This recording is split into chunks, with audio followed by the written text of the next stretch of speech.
श्री राधा माधव की, श्री श्री कृष्ण बलराम की, ग्रंथराज श्रीमद् भागवत महापुराण की, कार्तिक दामोदर मास की, ऊर्जेश्वरी राधा दामोदर की, ग्रंथ शिल प्रभुपाद की, निताय गौर प्रेमानंदे। गुरवे गौरचंद्राय राधिकाय तदालये कृष्णाय कृष्ण भक्ताय तद्भक्ताय नमो नमः। ओम नमो भगवते वासुदेवाय। ओम नमो भगवते वासुदेवाय। ओम नमो भगवते वासुदेवाय। नारायणं नमस्कृत्यं नरं चैव नरोत्तमं देवीं सरस्वतीं व्यासं ततो जयमुदीरये। नष्टप्रायेषु अभद्रेषु नित्यं भागवत सेवया भगवती उत्तम श्लोके भक्तिर्भवति नैष्टिकी। कृष्णाय वासुदेवाय देवकी नंदनाय च नंदगोपकुमाराय गोविंदाय नमो नमः। जय श्री कृष्ण चैतन्य प्रभो नित्यानंदा श्री अद्वैत गदाधर श्रीवास आदि गौर भक्त वृंद। हरे कृष्णा कृष्णा कृष्णा हरे हरे, हरे राम राम राम हरे हरे। श्री श्री कृष्ण बलराम मंदिर इस्कॉन वृंदावन में प्रातः श्रीमद् भागवत महापुराण के सत्संग में आप सबका हार्दिक स्वागत है। कार्तिक दामोदर महीने में वृंदावन में भाग्य से आना होता है और आने के बाद भगवान के धाम में ही भगवान के वाणी के रूप में अवतार श्रीमद् भागवत का श्रवण, भक्तों का संग, ये बहुत अति दुर्लभ है। इसका अर्थ है कि आप सब विशेष रूप से राधा श्याम सुंदर गौर निताय कृष्ण बलराम और श्रील प्रभुपाद और परंपरा के कृपा से परिपूर्ण आपको लाभ मिल रहा है। हम आज श्रीमद् भागवत महापुराण के नवम स्कंद, जिसमें ईशानु कथा, भगवान और भगवान के भक्तों की कथा का वर्णन है। 24 अध्यायों के इस स्कंद में 12 अध्यायों में सूर्य वंश के महाप्रतापी भागवत राज ऋषियों का वर्णन है, जो धरती के ऊपर गंगा लाने में समर्थ थे, जिनकी रक्षा के लिए भगवान का सुदर्शन चक्र नियुक्त हो गया था। और इसी सूर्य वंश में भगवान श्री रामचंद्र के साथ भरत, लक्ष्मण और शत्रुघ्न चारों विष्णु तत्व हैं। वासुदेव, संकृष्ण, प्रद्युम्न और अनिरुद्ध, ऐसे दशरथ के घर में ये मंगल जो भागवत के अंदर 3 अध्यायों में रामायण का वर्णन है, ये हमारा आज का विषय है। और 12 अध्यायों में चंद्रवंश का वर्णन है, जिसमें उर्वशी और पुरुरवा महाराज से इस वंश का, चंद्र से वंश तो चंद्रमा से शुरू होता है, जो अत्रि का पुत्र है, अनुसूया का उनका पुत्र बुद्ध का पुत्र पुरुरवा और पुरुरवा का यदु, और पुरुरवा का फिर आगे चल के ययाति और ययाति का यदु, और फिर यदु वंश में भगवान श्री कृष्ण और बलराम का प्रकट्य होता है। और महान ऋषियों का, वास्तव में बड़े बड़े राज ऋषियों का वर्णन है। तो आज जो हमारे पास 7 श्लोक से लेके 16 तक जो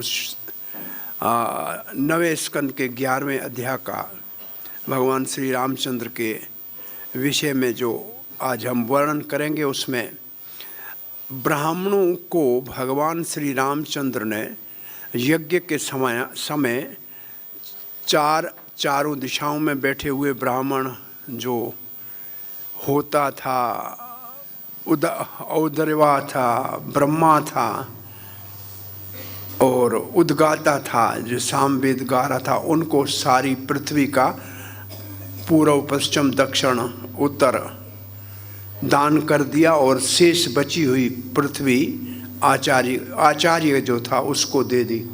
साउंड ठीक नहीं है, कहाँ गया साउंड वाला? हरे कृष्णा, साउंड को ठीक करो। हरे कृष्णा। और ब्राह्मण भी बिना किसी भौतिक इच्छा के शुद्ध सात्विक गुण से संपन्न थे। उन्होंने कहा, महाराज आपने हमको ये सब दक्षिणा में दिया, दान नहीं, ब्राह्मण को दक्षिणा दी जाती है, भिखारी को दान दिया जाता है, भगवान को भेंट दी जाती है। तो ब्राह्मण को कभी कुछ दें तो उसको दान नहीं कहना चाहिए। अंग्रेजी में एक ही शब्द है, चैरिटी। क्या कर सकते हैं, दक्षिणा होती है ब्राह्मण की। सो दक्षिणा में ये सब दे दिया, शब्द दक्षिणा लिखा हुआ है। और ब्राह्मण इतने उदार थे, ये सब कहा कि महाराज हम ब्राह्मण हैं, हमारा कार्य शास्त्र की शिक्षा देना है, शिक्षा ग्रहण करना है, यज्ञ करना है, यज्ञ कराना है, दान दक्षिणा लेनी है और दान देना है। शासन करना हमारा काम नहीं है, ये हम वापस आपको राज देते हैं, आप राजा रहिए और हम मार्गदर्शक रहेंगे। तो सब ब्राह्मणों ने पुनः वो वापस भगवान को अर्पण की। और फिर ब्राह्मण भगवान की स्तुति कर रहे। एक श्लोक ब्राह्मणों की स्तुति का, आइए इसका पाठ करते हैं। नमो ब्रह्मण्य देवाय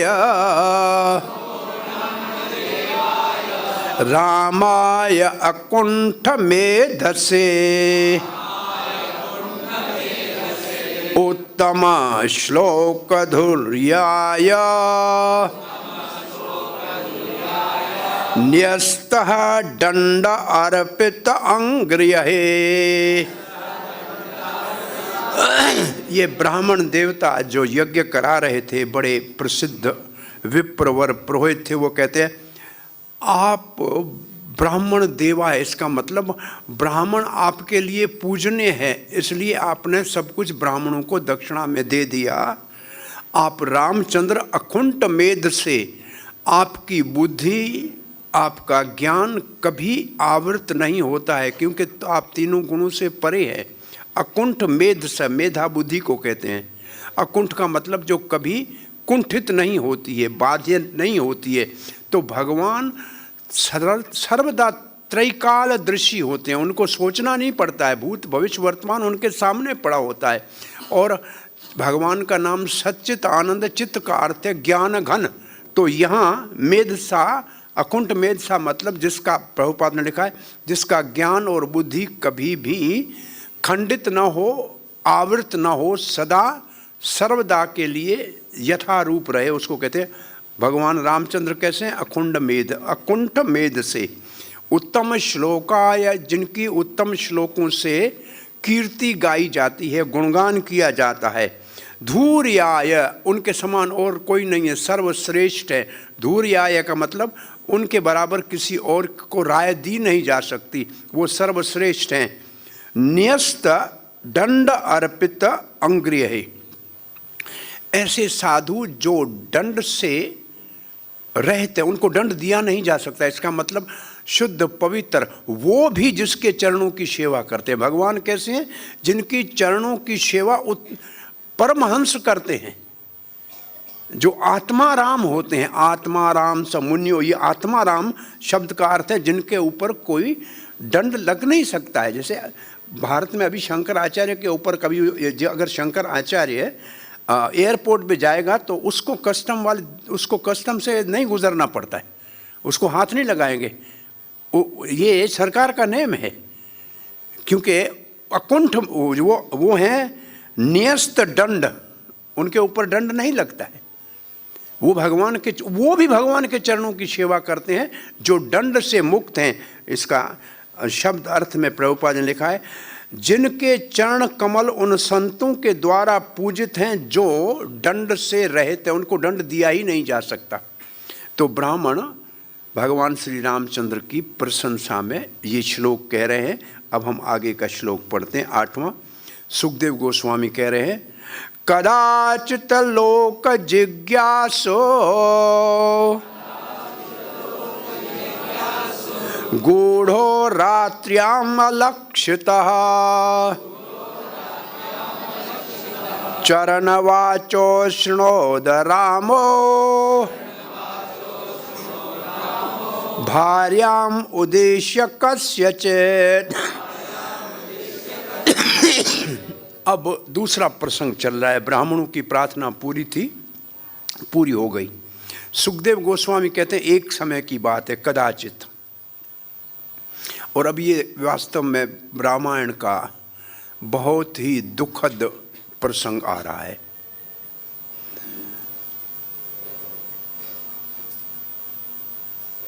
अब इसके ऊपर आचार्यों के अलग मत है कि ये सत्य है कि नहीं है, परंतु भागवत में लिखा है इसलिए सत्य है।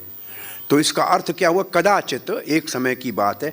लोक जिज्ञासु, रामचंद्र ने कहा सामान्य जनता मेरे लिए क्या सोचती है, लोगों की क्या जिज्ञासा है, क्या चाहते हैं, राजा के विषय में क्या कहते हैं। गूढ़ो रात्र्याम अलक्षित, गूढ़ो का मतलब छुप कर, पहचान में नहीं आए, वेश बदल कर, रात्रि को अलक्षित, कोई पहचान न सके। इसका मतलब सामान्य जनता का रूप धारण कर लिया। किसने? राम ने। चरण वाचो, चरण माने विचरण कर रहे थे। वाचो शृणोति, उन्होंने कुछ शब्द सुने। किसी घर से आवाज आ रही थी जो उन्होंने सुना। किसने सुना? रामचंद्र ने सुना। कैसे थे? वेश बदल के जनता के बीच में गए थे, जनता क्या कहती है इसके बारे में जानने को। तो सुना क्या? भार्याम उद्देश्य कश्चित, कोई व्यक्ति अपनी पत्नी को कुछ कह रहा था। इसका मतलब घर के अंदर से पति पत्नी को कुछ कह रहा था। वो शब्द राम जी के कानों के ऊपर पड़े। अब क्या शब्द थे ये आगे का श्लोक कहेगा। नाम बिभ्रमी त्वाम दुष्टाम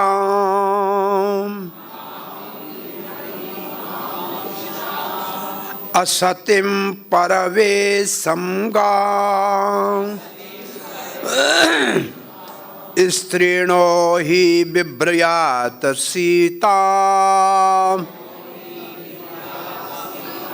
रामो नाम भजे पुनः। ये उस धोबी की बात है जो अपनी पत्नी को कह रहा था, न अहम, मैं ऐसा नहीं हूं, बिभ्रामी, अब आपका भरण पोषण मैं नहीं करूं। बिभ्रामने का मतलब भरण पोषण करना।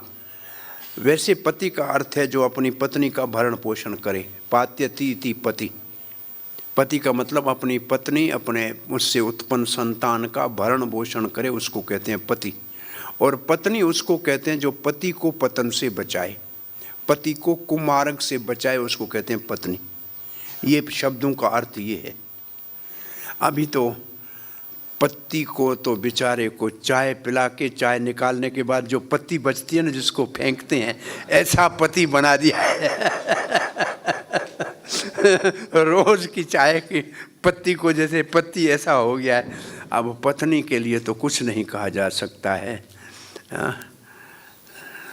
हरे कृष्णा। कम से कम ये शब्द पति पत्नी भी चलें तो अच्छा है। हमने तो आदमी और औरत कह दिया तो फिर सब बिगड़ गया। हरे कृष्णा। भाषा को सुरक्षित रखो। वर वधू होता है, दूल्हा दुल्हन नहीं होता है। दूल्हा दुल्हन होगा तो उसके साथ में तलाक भी आएगा।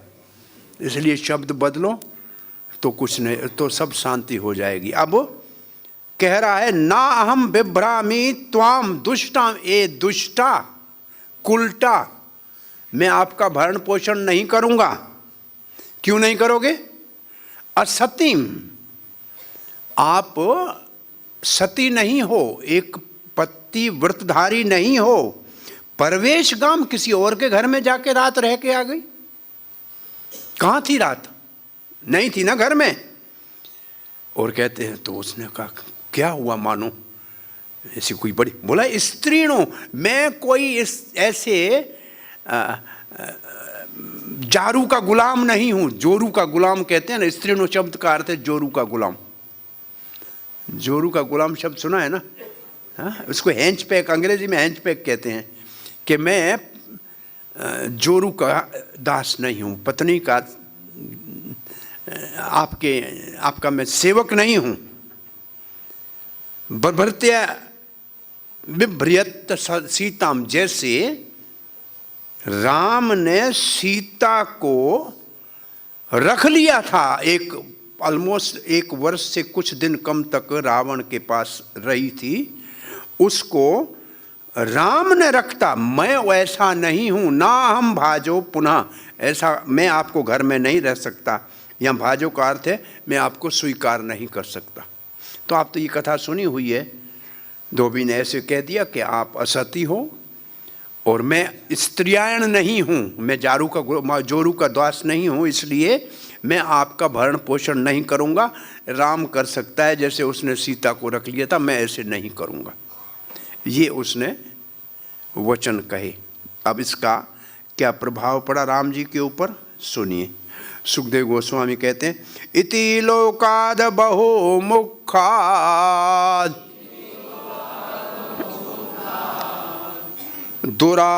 दुराराध्यात असंविदः पत्याभीतेन सा त्यक्ता प्राप्ता प्राचेष्टाश्रमम्।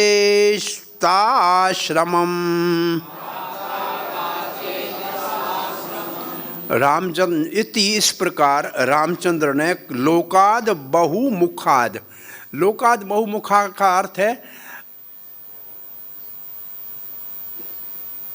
व्यक्ति हर जैसा मुंह तैसी बात जिसको कहे, हर एक अपने मन से कहने लगे, अरे नहीं नहीं ऐसा थोड़ी है, नहीं नहीं ऐसे था ना, अरे इसकी बात कौन सुनता है, इसको कहते हैं बहुमुखाद। हर एक अपने जैसे आया वैसे अंट संट बोल रहा था, उसको कहते हैं बहुमुखाद। प्रभुपाद जी लिखा है बहुमुखाद का अर्थ है जो बकवास करे, नॉनसेंसिकल टॉक, इसको बकवास कहते हैं। ये बकवास का अर्थ कहाँ से, ये बकवास शब्द सुना है ना, बकवास बंद करो ऐसे कहते हैं ना, ये शब्द आया कहाँ से, बक से। ये बगले को कहते हैं ना, वैसे बगले की तरह बेकार में बोल रहे हो, हंस की तरह सोच समझ के बोलना चाहिए, बकवाद नहीं करना चाहिए, बेकार बोल रहे हैं। तो बकवाद को सुना और वो कैसी थी, धूर्याध्याद। धूर्याध्याद का अर्थ है उसको रोकना मुश्किल है। जैसे समुद्र की लहरों को कोई रोक नहीं सकता है, ऐसे जनता का मुंह कोई नहीं बंद कर सकता। ये इसका अर्थ ये है। बहुमुखा का मतलब जिसका मुख बंद नहीं हो सकता है। सूर्य को सुबह उगने से रोका नहीं जा सकता, समुद्र की लहरों को रोका नहीं जा सकता, ऐसे लोगों के मुख के ऊपर ताला नहीं लगाया जा सकता। लोग कुछ भी कहेंगे, ये सत्य है। वैसे लोग किसी को अच्छा नहीं कहते। आपने सुना है, शंकर पार्वती अपने नंदी के साथ जा रहे थे तो 3 लोग सामने से आए, बोला इतना बड़ा मोटा सारा बैल है, कितने मूर्ख है, ऐसे ही जा रहे हैं, इसके साथ चढ़ नहीं रहे हैं। सुना उन्होंने तो शंकर ने कहा स्त्री को चढ़ा देते हैं, बेचारी थक जाएगी। पार्वती को ऊपर चढ़ा दिया, आगे गए, 3 और सामने आ गए। बोला कितनी निर्लज्ज स्त्री है, पति पैदल चल रहा है, ऊपर चढ़ के बैठी है। अब लज्जा आई, उसको नीचे उतर गई। शंकर जी ऊपर चढ़ गए तो और 4 लोग सामने आए। बोला अरे देखो पुरुष ऊपर चढ़ा है, बेचारी नारी अबला नीचे चल रही है। अब दुख से दोनों ऊपर चढ़ते हैं, दोनों ऊपर चढ़ गए और 4 सामने आए। अरे बैल के ऊपर दया नहीं है, 2 ऊपर चढ़ के घूम रहे। अब बताओ क्या करें, आप रोक सकते हो? नहीं चढ़े तो भी परेशानी, 1 चढ़े तो परेशानी, 2 चढ़े तो परेशानी, जाओगे कहाँ बोलो?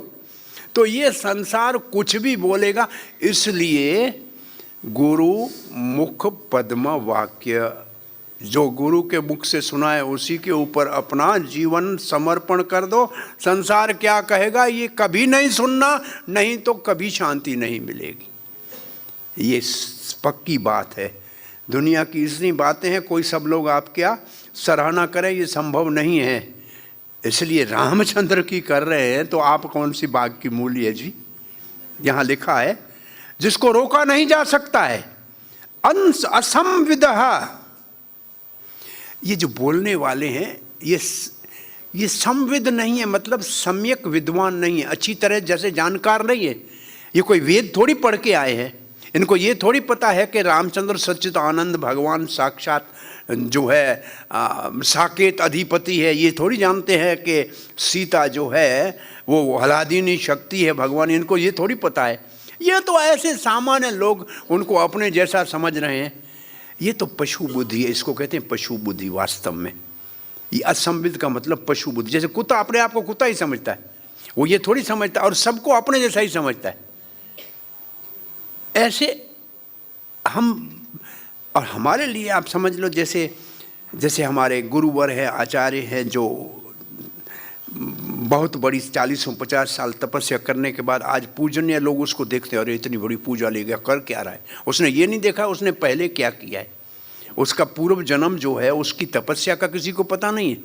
वो जो अभी देख रहे हैं उनको आश्चर्य लग रहा है, तो उनके प्रति लोग जानते नहीं हैं, इसलिए कुछ भी बोल देते हैं। तो भगवान के लिए बोल सकते हैं तो कि साधु संत के लिए कोई बड़ी बात नहीं है बोलना। ये आए दिन आपको जो है आजकल मीडिया पे मिलता है, कोई कहाँ टंगा हुआ है, कोई कहाँ टंगा हुआ है, सबका ये हाल बुरा हो रहा है। तो इसलिए रामचंद्र ने देखा कि ये जो बकवास है ये अनजान बेवकूफ़ मूर्ख लोगों की है और इसको रोका नहीं जा सकता। इसलिए क्या करना चाहिए, पत्या भीतेन या त्यक्ता। हमने पढ़ा है, इसको दोबारा देख लें। लिखा है पत्या, पति के द्वारा, भीतेन भय लगा कि अगर लोग ऐसी आज एक बात कर रहे हैं मेरा नाम लेके उदाहरण समझ के, तो मैं राजा हूँ, मेरे उदाहरण को अगर लोगों ने सामान्य लोग से अपना लिया तो बहुत बड़ा समस्या हो जाएगी। राज के अंदर आए दिन ऐसे होने लग जाएगा। इसलिए रामचंद्र प्रजा के भय से, वैसे लिखा है रामचंद्र प्रजा का आराधना करते थे, उसको अपने पूजनीय मानते थे। लोगों को जैसे ब्राह्मण देवाय ऐसे प्रजा देवाय, प्रजा को भी बहुत बड़ा सम्मान देते थे। इसलिए उन्होंने क्या किया, प्रचेता आश्रम, उनको वाल्मीकि के आश्रम में भेज दिया। अब सीता का परित्याग कैसे किया ये कथा तो आपने सुनी हो। हम उसका एक आपको सिर्फ रहस्य बता के आगे बढ़ते हैं। वो रहस्य ये है कि वनवास के समय एक दिन सीता जी ने कहा, हे करुणा निधान। ये सीता और राम के बीच में एक कोड वर्ड था, किसी और को इस शब्द का पता नहीं। सीता करुणा निधान कहती थी, किसी को मालूम नहीं था। और हनुमान को कहा था आपको मुद्रिका के साथ ये बताना करुणा निधान ने कहा है, तो वो समझ जाएगी कि आप मेरे सेवक हो। तो कहा, सीता ने कहा करुणा निधान, जब कभी हमारे को संतान होगा, मैं चाहती हूँ कि मेरा संतान राजमहल में जन्म न ले, क्योंकि राजमहल में बहुत ज़्यादा राजनीति होती है। क्योंकि राजमहल में आपका एक दिन राज तिलक और दूसरे दिन वनवास हो गया, तो राजमहल संतान उत्पन्न के लिए उचित स्थान नहीं है, क्योंकि राजनीति है। और यहाँ तक के बच्चे को गर्भ में आने से पहले गर्भपात राजाओं के बहुरानियाँ होती थी ना, अरे इसका बेटा कहीं कल अधिकारी बन जाएगा। और ये तो सामान्य बात थी। आपको सगर का पता सुना है? सगर महाराज जो जिसके वंश में गंगा धरती पे आई, उसका नाम सगर क्यों है? उसकी पत्नी को क्योंकि संतान होने वाला था, जो महाराज जो उसका सगर के पिता का नाम महाराज पुलह के आश्रम में रहते थे, तपस्या कर रहे थे, मेरे को याद नहीं आ रहा है इस वक्त नाम उनका। तो उनके इसका बेटा हो गया तो ये तो राजा बन जाएगा, ये तो राजमाता बन जाएगी। उसको विष दे दिया परंतु उसकी तपस्या इतनी थी, एक तरफ बच्चा था एक तरफ विष था, तो उसका नाम हो गया सगर। गर कहते हैं विष को। तो ये सामान्य बात थी राजकुल में कि बच्चा पैदा होगा, इसका बड़ा ना हो जाए। अरे कंधारी ने क्या किया, कुंती को पहला युधिष्ठिर पैदा हुआ, वो गर्भ अपना गिरा दिया कि अरे मेरा बेटा किस काम का, राजा तो नहीं बन सकता। ये बहुत बड़ी राजनीति होती है। तो सीता का मन था कि मैं अपना राजकुल में, तो भगवान ने उसकी इच्छा पूरी करने के कहा ठीक है तुम अपने संतान को ऋषि के आश्रम में जन्म देना। ये सीता की इच्छा पूरी करने का भगवान का अंदरूनी भाव था। बाहर से ये त्याग की बात है, जो लक्ष्मण को बुला के कहा कि कोई आप में से मुझे प्रश्न नहीं पूछेगा, आप कोई प्रश्न मुझसे नहीं पूछेंगे, जो कहा जाए वो किया। क्या करना है, बोले सीता को ले जाओ वाल्मीकि आश्रम के पास छोड़ के आना, बस ये तुम्हारा कार्य है। और लक्ष्मण ऐसे करते हुए बड़ा दुखी हुआ, छोड़ के आया। और ऋषि कुमारों ने रोती हुई किशोरी जानकी को देखा, वाल्मीकि ने अपने आश्रम में रखा। और आगे लिखा है वहाँ क्या हुआ। अंत्रावन्त्यागते काले यमौ सा सुष्वे सुतौ कुशो लव इति ख्यातौ तयोश्चक्रे क्रिया मुनिः। अंतरा अवंते मतलब कुछ समय के बाद, गर्भवती तो थी सीता। आगते काले जब वो समय आया, यमौ सा शिशुए सुतौ दो बच्चों को जन्म दिया। ये द्विवचन चल रहा है संस्कृत का, दो बालकों को जन्म दिया। क्या नाम था, कुशो लव इति ख्यातो। आगे चल के वो कुश और लव के नाम से प्रसिद्ध हुए, एक लव और दूसरा कुश। तयोस चक्रे उन दोनों का क्रिया मुनि ही, वाल्मीकि मुनि ने उनकी सब रीति से संस्कार किए। जैसे पहला संस्कार होता है नाला छेदन का, उसको कहते हैं जात कर्म संस्कार किया। थोड़े बड़े हुए तो फिर अन्नप्रसान संस्कार किया, और थोड़े बड़े हुए तो कर्ण भेदन संस्कार किया। कान को भेदते थे, कान में यहाँ क्यों डालते थे पता नहीं, इसका कारण क्या है, लेकिन ये एक संस्कार है, इसका नाम है कर्ण भेदन संस्कार। फिर 4 साल 5 के हुए तो खड़िया दे के वो पढ़ने जाने का संस्कार किया। और फिर विद्या, ये सारे संस्कार के लिए इसका अर्थ है किसने किए, वाल्मीकि ऋषि ने किए। अब आगे के श्लोक में क्या होता है। अब रामचंद्र ने 2 पुत्रों का वर्णन किया, तो अन्य भाइयों का भी तो करना चाहिए ना। अब लिखा है अंगदश्चित्रकेतुश्च लक्ष्मणस्य आत्मजौ स्मृतौ तक्षपुष्कल इति आस्ताम् भरतस्य महीपते। हे महाराज परीक्षित, लक्ष्मण के 2 पुत्र थे, अंगद और चित्रकेतु, और तक्ष और पुष्कल भरत के 2 पुत्रों के नाम थे। तो जो भरत का ननियाल था केकई देश, जो आज तक्षशिला जिसको कहते हैं, आज जो टेक्सिला के नाम से मशहूर है, अफ़गानिस्तान और पाकिस्तान के बॉर्डर का शहर है। बहुत बड़ी वहाँ विश्वविद्यालय होता था तक्षशिला का, और चाणक्य पंडित वहाँ होते थे, बड़े विद्वान उधर के प्रोफेसर। तो ये जो क्षेत्र था जिसमें एक देखो, एक का नाम है तक्ष, उसके नाम से हुआ तक्षशिला।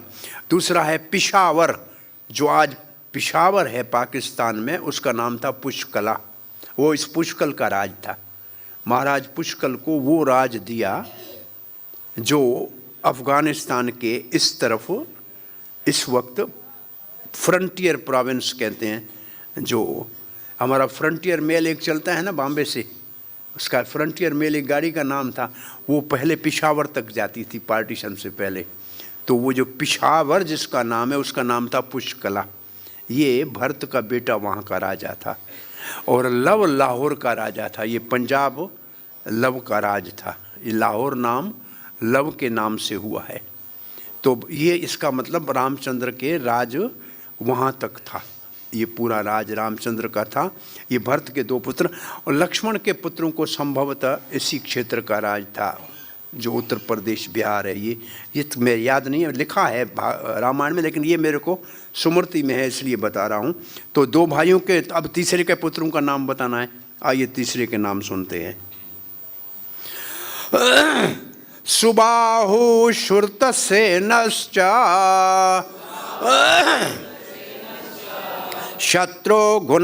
शत्रुघ्नस्य बभूवतः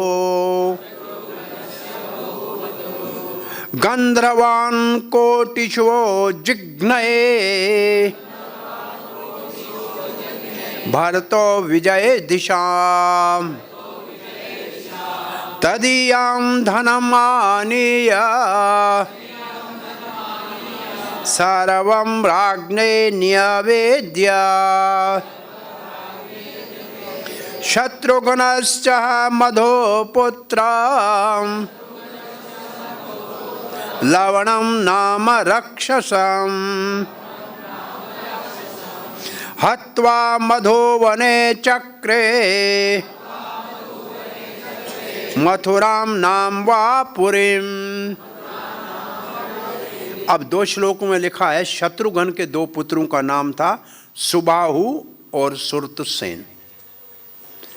और लिखा है कि जब रामचंद्र का राजसूय यज्ञ हुआ तो उसके घोड़े को जहाँ जहाँ जाना पड़ा उनमें से एक जगह लिखा है भरत ने गंधर्वों के ऊपर विजय प्राप्त की। गंधर्वान कोटिषु कोटि कोटि करोड़ों गंधर्वों के ऊपर जिघ्नये उनके ऊपर विजय प्राप्त की, उनको हराया। भरतो विजय दिशाम, भरत ने उन दिशाओं में विजय प्राप्त की। वहाँ से मिला क्या? तदीयम धनम मानिए, वहाँ से धन को ले आए। सर्वम रागने निवेदित, सारा महाराज रामचंद्र को निवेदित किया, अर्पण किया। इससे बताना ये चाहते हैं कि सारे भाई रामचंद्र के साथ की सेवा में थे, जहाँ जहाँ गए वहाँ से विजय प्राप्त करके आए। वास्तव में इस विजय के लिए लिखा है कि ओ दक्षिण अमेरिका तक ये विजय प्राप्त करके आए थे। ये पूरी पृथ्वी के ऊपर राम राज्य था। तो वहाँ तक की भी कौन कौन कहाँ कहाँ गया है, वो जो भारत की सीमाओं का वर्णन है, कभी पढ़ेंगे तो ये पूरी पृथ्वी भारतवर्ष है। वास्तव में जो खारे पानी से घिरी हुई पृथ्वी है, ये महाराज ऋषभदेव के बेटे भरत के पीछे इसका नाम भारतवर्ष पड़ा। उसके अंदर हम जहाँ रहते हैं इसको भारत खंड कहते हैं। ये जो भारत खंड है ये भारतवर्ष का एक छोटा सा हिस्सा है, लेकिन पूरी पृथ्वी का नाम भारतवर्ष है। और इसके ऊपर जिसने राजसूय यज्ञ किया था इस पूरी पृथ्वी का, मैं सुना कौन सा उलूपी जो अर्जुन की पत्नी थी उसका ननिहाल पाताल देश में था। पाताल देश अमेरिका को कहते थे उस ज़माने में। जैसे मैं कल पढ़ रहा था, कहीं देखा था, पाताल देश उसको कहते थे। ये चाइना का नाम भी बहुत अच्छा था, मेरे को ज़बान पे नहीं है, कल ही मैं पढ़ रहा था। चाइना बहुत सुंदर एक नाम, भारतीय नाम था। और वहाँ की सेना भगदत्त के साथ आई थी महाभारत में युद्ध में भाग लेने के लिए। भगदत्त वहाँ से पूरी सेना ले आया था, एक अक्षोणी। और इसका चाइना का नाम आप ढूंढना कहीं पहले क्या था। अभी तो चीनी के बर्तन बनाते हैं इसलिए चाइना हो गया, वो मिट्टी के बर्तन बनाने वाले। अब लिखा है ये तो वहाँ से विजय प्राप्त करके जो धन लाया था रामचंद्र। अब शत्रुघ्न ने क्या किया, ये हम जहाँ बैठे हैं ये शत्रुघ्न की कृपा है। देखो लिखा है शत्रुघ्न, शत्रुघ्न का मतलब जो अपने शत्रुओं को के ऊपर विजय प्राप्त करे। कौन से शत्रु? बोला बाहर के शत्रु भी और भक्तों के अंदर के शत्रु, काम क्रोध लोभ मोह मद मत्सर के ऊपर विजय प्राप्त करे केवल उसके नाम लेने से। शत्रुघ्न कहने से हमारे सर्व शत्रु नाश हो जाते हैं। शत्रुघ्न ने क्या किया? मध्वो पुत्रम लवण, मधु राक्षस के बेटे लवणासुर को, लवणा नाम राक्षसम, जो लवणासुर नाम का राक्षस था, जो मधु राक्षस का पुत्र था, जो आज जहाँ मधुवन है यहाँ रहता था, क्योंकि मधु राक्षस का स्थान था मधुवन, यहाँ रहता था। आप कभी मधुवन जाएंगे तो ये पहला वन है, वृंदावन पहला, दूसरा मधुवन है। और यहाँ एक गुफा है लवणासुर गुफा, उसके अंदर लवणासुर रहता था। और उसके पास उसका त्रिशूल हो तो फिर उसको कोई हरा नहीं सकता था। रामचंद्र के पास जब कुछ लोग अपनी दुख को लेके आके बताया कि वहाँ हमारे लिए समस्या लवणासुर है, तो शत्रुघ्न ने कहा को बलराम जी ने कहा आप जाइए वहाँ विजय प्राप्त कीजिए, परंतु कहा कि वो जब गुफा से बाहर निकले तब नहीं, बाहर से अंदर जाता हो तब उसके ऊपर आक्रमण करना, उसके पास दिव्य अस्त्र है वो नहीं होना चाहिए। तो शत्रुघ्न ने लवणासुर के ऊपर विजय प्राप्त की और फिर क्या किया, हत्वा मधुवने, और उसका हत्या कर दी। और मधुवन जो है चक्रे, उसके साथ नाम मथुराम नाम वही पुरीम, मथुरापुरी की स्थापना करी और यहाँ के राजा शत्रुघ्न बने। आप मधुवन में कभी भी जाएंगे तो शत्रुघ्न का एक मंदिर है जहाँ शत्रुघ्न की पूजा होती है। ये मथुरा शत्रुघ्न के द्वारा स्थापित की हुई नगरी है जहाँ फिर भगवान श्री कृष्ण का आगमन हुआ, प्रकट्य हुआ। तो राम जी के काल में मथुरापुरी लवणासुर को मार के यहीं रहते थे, शत्रुघ्न यहीं के राजा थे। फिर संभवतः उनके पुत्रों को यहाँ का राज मिला। उनके जो पुत्र थे सुबाहु आदि, सुबाहु श्रुतसेन, इनको यहाँ का राज मिला, क्योंकि जहाँ जहाँ जिसका पिता था वहीं राज उसको ये क्षेत्र मिलना चाहिए। तो ये मथुरापुरी की स्थापना किसने किया, शत्रुघ्न ने। और अब ये श्लोक पढ़ते हैं, मुनौ निक्षिपित तनयो सीता भर्तरा विवासिता ध्यायन्ति राम चरणौ विवरम परवेविषेच। अब भागवत में तो बहुत सरल लिखा है कि ननौ निक्षिप्त तनयो, अपने बेटों को अर्पण कर दिया पालन के लिए। किसको, सीता भरता विवाह, किसको, मुनि को। ननो निक्षिप्त तनयो, अपने दोनों बेटों को सीता ने वाल्मीकि मुनि के पास रखा, कहा आप इनकी देखभाल करना। और क्या पीड़ा थी उनको, सीता भर्तरा विवासिता, अपने पति से के वियोग में जो उनके दूर रहने के कारण जो विप्रलंबा भाव था उसके कारण ध्यायंतो राम चरणों, रामचंद्र के चरणों का ध्यान करते हुए विवरम परवेवेशहा, वो पृथ्वी में प्रवेश कर गई। ऐसे सीधा यहाँ लिखा है, सीता रामचंद्र के वियोग में उनके चरणों का ध्यान करती हुई पृथ्वी में समा गई, ऐसे इसका अर्थ है। और अपने पुत्रों को वाल्मीकि मुनि के पास छोड़ दिया, उनको सुप्रद कर दिया, उनके हवाले कर दिया, उनको समर्पित कर दिया कि आप इनकी देखभाल करना। वाल्मीकि रामायण में ऐसे लिखा है कि लव और कुश को वाल्मीकि जी ने रामायण सारी सिखाई, फिर वो रामायण को गाते थे। एक बार ऋषियों के संग रामायण गाने के लिए अयोध्या में आए और उसकी रामायण सुन के राम जी ने उसको अपने महल में रामायण सुनने के लिए बुलाया और उन्होंने राम जी की रामायण राम जी को ही राम जी के महल में सुनाई। और उस रामायण में जो भविष्य में होने वाला था वो भी सुनाने लगे। तो पता किया कि आप कौन हो, किसके बेटे हो, बोला हमें कुछ मालूम नहीं, हमारा गुरुदेव जानता है। तो वाल्मीकि जी का पता लगा, वाल्मीकि जी को बुलाया, सीता को वाल्मीकि जी लेके आए। वाल्मीकि ने कहा ये सीता के लिए मैं वाल्मीकि शपथ के साथ कहता हूँ कि ये पतिव्रता है, मेरे आश्रम में रही है और मैंने तो रामायण भी सीता की महिमा, सीता मेरे साथ रही है, मेरे पास बच्चों को जन्म दिया है, इसलिए मैंने रामायण सीता की महिमा दिखाने के लिए विशेष रूप से लिखी है। और तब कहा कि अब आप इसको स्वीकार कर लीजिए। तो राम जी तो स्वीकार कर रहे थे, फिर जनता जो बहुमुखी मूर्ख है बोला आपने एक बार अग्नि परीक्षा ली थी ना लंका में, हम फिर एक देखना चाहते हैं। ये जब मूर्खों ने बात की तो बोला इनके मुंह बंद होने वाले नहीं है। तब सीता ने कहा अब बार बार परीक्षा अच्छी नहीं है, माता पृथ्वी से मेरा प्रकट्य हुआ है, क्योंकि जिस स्थान पे महाराज जनक शोधन कर रहे थे यज्ञ के लिए, पृथ्वी का सोने का हल चला रहे थे, हल के नीचे हिस्से को शीत कहते हैं। और उसके लगने से एक कलश निकला और कलश के अंदर से एक सुकुमारी बालकी निकली, इसलिए उसका नाम सीता हो गया, क्योंकि सीत के लगने से निकली थी।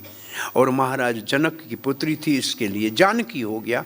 और ये जनक को विदेह राज कहते हैं, इसलिए जनक को जानकी को विदेही कहते हैं, विदेही, विदेह राज की पुत्री। तो सीता, और जहाँ ये सीता प्रकट हुई थी वो जगह सीतामढ़ी के नाम से बिहार में है। और वहाँ छोटा सा खड्डा था जब सीता प्रकट हुई थी। फिर भक्त आते हैं, मिट्टी ले जाते हैं थोड़ी, सीता का प्रकट है। अब मिट्टी ले गई, इतने हमारे हाल से बड़ा अब वहाँ तालाब बन गया है। अब वो स्थान तालाब बन गया है, उधर मंदिर पड़ा है। तो श्लोक हम पूरा करते हैं। ये थालियाँ बजने का टाइम है, मंदिर में खड़ताल बजती है, यहाँ थालियाँ बजती है। हाँ, और थालियों का संकीर्तन उससे बड़ा होता है, क्योंकि वहाँ कम लोग आते हैं, बहुत यहाँ ज़्यादा लोग आते हैं। तो ये जो संकीर्तन है, इसके लिए कथा को पूरा करें, उससे पहले ये पढ़ लें। और अब ये श्लोक तो आखिरी है, वैसे भी पूरा करना है, कुछ नहीं करना है इसमें। अब ये श्लोक पढ़ लीजिए आप। तश्रुत्वा भगवान रामो, अब लाइन भी नहीं लगी है। रुंधन अपि धिया शुचः सुमरन्तस्य गुणांस्तां तान् न शक्नोद रोधुम ईश्वरः। भगवान रामचंद्र जब सुना कि सीता ऐसे पृथ्वी में समा गई, तो उनका बुद्धि जो थी धिया अपि, शोक से, शुचा शोक, माँ शुच, शोक बहुत बड़ी उनके व्याकुलता हो गई कि कहाँ चली गई, क्यों चली गई। स्मरंती तस्य गुणान, उनके सुंदर गुणों का स्मरण करने लगा, उनके त्याग का, राजमहल छोड़ के वन में जाने के त्याग का स्मरण। बिना चप्पलों के कांटे लगनों में वन में कैसे चली थी, उनका स्मरण किया। ना शक्नोद, नहीं रोक पाए अपने को, कर नहीं सके। ना शक्नोद रोधुम ईश्वर, ईश्वर होते हुए भी इस दुख को वो रोक नहीं सके। इसको प्रभुपाद जी लिखते हैं, ये दुख जो रामचंद्र को है, ये भौतिक दुख नहीं है, ये वास्तव में एक विप्रलंबा भाव है जो प्रेम की पुष्टि करता है। ये प्रेम की पुष्टि के लिए विप्रलंबा भाव है, ये कोई भौतिक दुख नहीं है। और भगवान होते हुए भी इस पीड़ा का भगवान के मुखमंडल में दिखाई दिया, लेकिन वास्तव में पीड़ा नहीं है। आप रामायण में एक प्रसंग सुनते हैं कि राम लक्ष्मण के साथ सीता के लिए विलाप कर रहे थे, तो ऊपर शंकर सती के साथ बैठे हुए प्रणाम किया। सती ने कहा, ये किसको प्रणाम क्यों कर रहे? बोला, यही तो मेरे स्वामी है। बोला, स्वामी है तो पत्नी के लिए परेशान क्यों है? बोला, आप नहीं जानोगी, ये एक लीला है। लेकिन सती सीता के रूप में चली जाके सामने चली गई राम के, और सीता का रूप धारण करके राम जी ने कहा, देवी प्रणाम, स्वामी कहाँ है? बेचारी को लज्जित हुई कि मैंने बहुत बड़ा अपराध कर दिया, सीता का रूप धारण कर दिया। बड़ी लज्जित हुई, वापस आई, शंकर जी ने ध्यान किया, कहाँ गई थी? बोला, कहीं नहीं। बोला, नहीं, मैं समझ गया, सीता का रूप धारण किया था। अब आप मेरी पत्नी के रूप में रहने के योग्य नहीं है, दक्ष यज्ञ में जाके शरीर त्याग दो। तब से ही सती को शंकर जी ने शरीर त्यागने को, ये अब हमारे साथ नहीं रह सकती, निर्णय कर लिया था। तो सती भी नहीं जिसके लिए समझ सकती है, वो सती के लिए सती पार्वती बाद में हुई, सती सीता के विषय में नहीं समझ सकती, राम के विप्रलंबा भाव को नहीं समझ सकती, तो संसार के लोग क्या समझेंगे? मूर्ख पूछते हैं सीता को राम ने क्यों त्याग दिया? ऐसा मदन मोहन मालवीय से या गांधी जी से किसी ने पूछा था। बोला, सीता ने कभी परेशानी की? बोला, नहीं। बोला, तेरे बाप का क्या जाए? जब सीता को कोई कष्ट नहीं हुआ तो तुम काहे के लिए परेशान हो रहे हो? परंतु श्री कृष्ण अवतार में उसी धोबी को जो कंस का रजक बना था, कपड़े ले जा रहा था, श्री कृष्ण ने उसका राम नाम सत्य कर दिया। यहाँ उधार ले ली थी। इनके शब्दों के साथ वाणी को विराम देते हैं। अब दो चार वहाँ थालियों के ग्राहक आ गए हैं। हरे कृष्णा।